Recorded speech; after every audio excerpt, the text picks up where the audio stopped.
Truk pengangkut sampah mengantre di tempat pembuangan sampah terpadu atau TPST Bantar Gebang, Bekasi, Jawa Barat. Ya, petugas tidak bisa membongkar muatan sampah karena gerbang menuju TPST ditutup akibat kebakaran.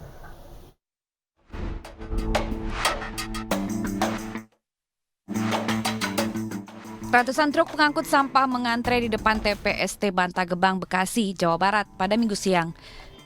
Truk tidak bisa membongkar muatan sampah karena pintu gerbang tempat pembuangan sampah terpadu ini ditutup akibat kebakaran. Sopir menyatakan harus menunggu hingga berjam-jam agar bisa menyalurkan sampah yang mereka angkut ke dalam Bantar Gebang. Sampai sekarang belum bisa masuk? Belum bisa masuk. Kenapa, Mas? Ya, ada itu ngeri kebakaran kan, jadinya ngeri, takut kejadian yang ini panjang juga dong? Belum panjang, sampai pangkalan 5. Biasanya berapa rit nih? Ya saya serit doang. Oh, 1 rit. Iya. Tapi otomatis teman yang belakang nunggu lama dong? Iya. Kebakaran melanda kawasan TPST Bantar Gebang, Bekasi milik Pemprov DKI Jakarta. Api muncul di zona 2 Jambore dalam wilayah yang bukan merupakan zona aktif. Sebelum terbakar, asap muncul di sekitar lokasi, disusul dengan kobaran api yang dengan cepat menyebar ke sampah kering. Dari Bekasi, Jawa Barat, Rahmat Hidayat, iNews melaporkan. Diduga akibat pembukaan lahan baru, 2 hektar lahan gambut di Palangkaraya, Kalimantan Tengah ini hangus terbakar. Upaya pemadaman yang dilakukan tim gabungan terkendala akses menuju titik api.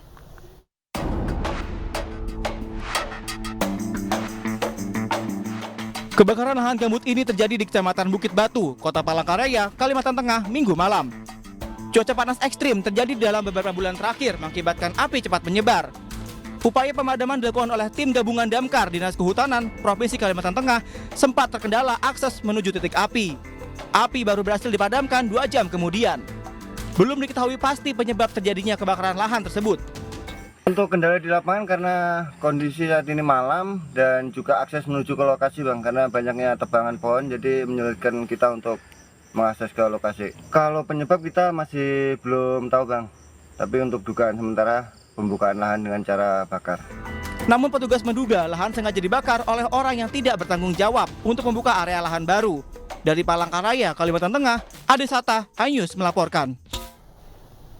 Ratusan petugas gabungan dikerahkan untuk pemadaman kebakaran Taman Nasional Gunung Merbabu, Kabupaten Semarang, Jawa Tengah. Ya, upaya pemadaman secara manual difokuskan pada 4 lokasi yang jaraknya berdekatan dengan permukiman warga.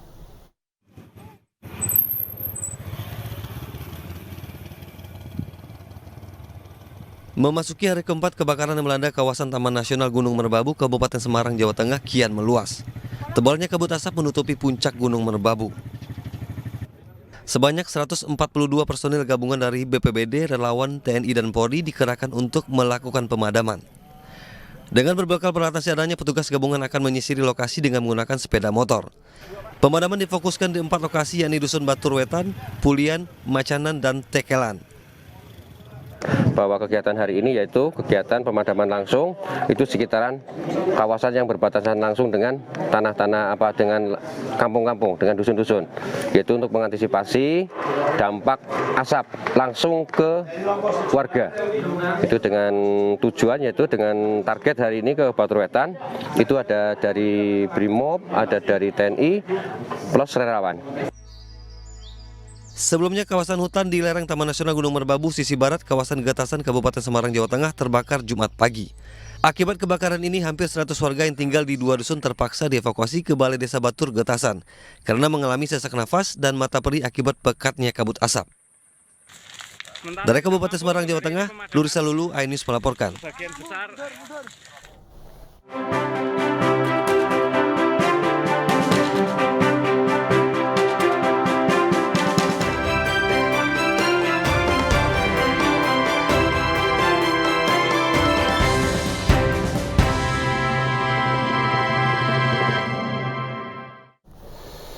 Ya, pemirsa, Capres 2024 Ganjar Pranowo, Mahfud MD mengaku tidak berseberangan dengan kekuasaan, melainkan hanya berbeda jalan dalam kontestasi Pilpres 2024. Dan berikut wawancara Aiman Wicaksono dengan Capres-Cawapres Ganjar Pranowo Mahfud MD dalam program The Prime Show with Aiman yang akan tayang Rabu esok tanggal 1 November pukul 20.30 waktu Indonesia Barat.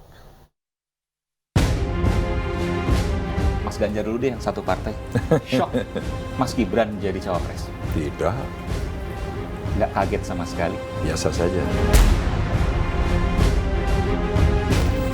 Karena itu hak setiap warga negara dan tentu saja siapapun bisalah untuk mendapatkan itu dengan proses yang dilalui. Tapi lawan terberat loh Mas? Semua lawan buat saya sama karena semuanya teman. Kebetulan kami yang mendaftar pertama, saya dengan Pak Mahfud bareng.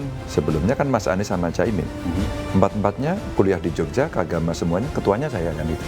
Itu alumninya. Semua teman. Pak Prabowo, Mas Gibran teman juga. Jadi semua teman yang menurut saya bisalah kita berkomunikasi, menunjukkan sebuah kontestasi yang sehat. Berseberangan dengan kekuasaan. Saya ingin Pak Mahfud bicara soal itu. Siap untuk berseberangan dengan kekuasaan dan mungkinkah itu terjadi? Enggak, saya tidak merasa berseberangan, cuma berbeda jalan untuk sebuah kontestasi.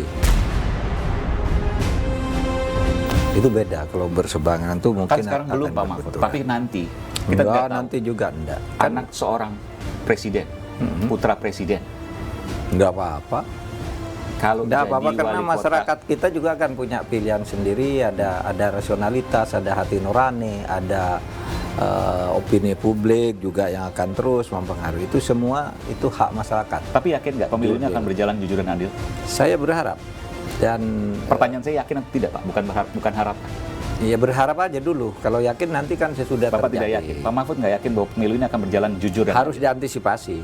Harus diantisipasi. Kenapa Bapak katakan itu? Terjadinya ketidakjujuran itu. Karena politik itu kan salah satu unsur yang hampir tidak pernah hilang. Betapapun kecilnya selalu ada orang mencari jalan pintas. Dan jalan pintas itu artinya kecurangan. Itu selalu saja orang begitu. Mungkin saja itu bukan hanya terjadi di barisannya si A, si B, mungkin di barisan saya juga di bawah. Tapi saya sudah panggil semua yang aparat resmi saya di kantor, di Kompolnas, saya sudah panggil semua. Kamu harus netral, tidak boleh mengentertain saya. MK bisa dipesan, betul Pak? Saya mengatakan begini, waktu itu kan ada pengumuman nanti mau membentuk MK. Saya bilang, wah jangan optimis dulu, MK itu bisa saja dibeli.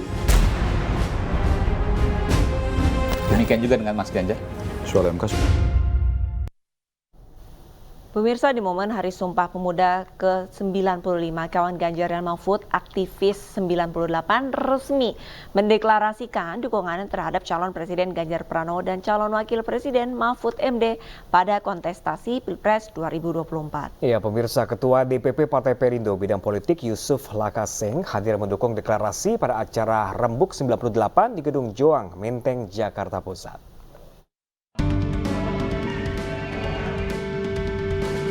Kawan Ganjar Mahfud aktivis 98 resmi mendeklarasikan dukungan terhadap Capres dan Cawapres Ganjar Pranowo dan Mahfud MD di Gedung Juang, Menteng, Jakarta Pusat.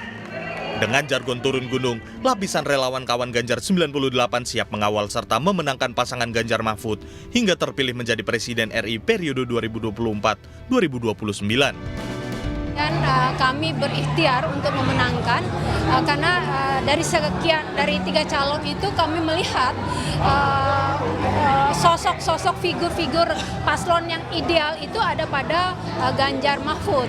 Nah, buat kami sebagai bagian dari para aktivis reformasi 98, tentu kita berpegang pada nilai, pada cita-cita proklamasi, pada cita-cita reformasi. Saya kira Ganjar Mahfud ini pasangan yang paling kredibel, berkualitas baik, berkualitas tinggi.